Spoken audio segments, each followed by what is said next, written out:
The US on Saturday averted a partial shutdown of the government after the Congress passed a stopgap funding bill. The bill could be passed in both chambers with overwhelming Democratic support after Republican Speaker Kevin McCarthy backed down from an earlier demand for a partisan bill. The House voted 335 against 91 to fund the government for another 45 days, with more Democrats than Republicans supporting it. In the Democratic majority Senate, the bill passed after 88 lawmakers voted in favor of the bill.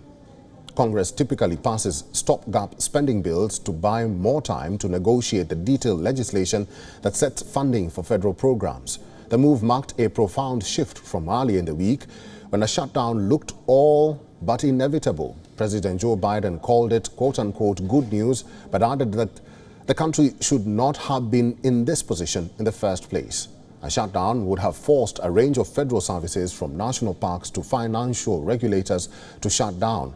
Federal agencies had already drawn up detailed plans that spell out what services would continue, like airport screening and border patrols, and what must shut down, like scientific research and nutrition aid to 7 million poor mothers. According to one estimate, a prolonged shutdown would cost between $6 billion and $13.5 billion each week in total lost economic activity.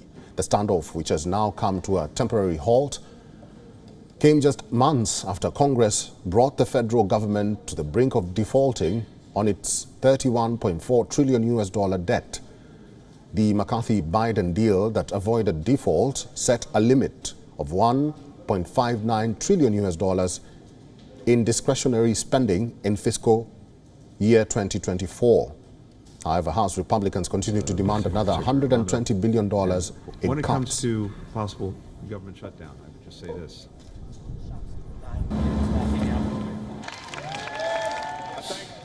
WION is now available in your country. Download the app now and get all the news on the move.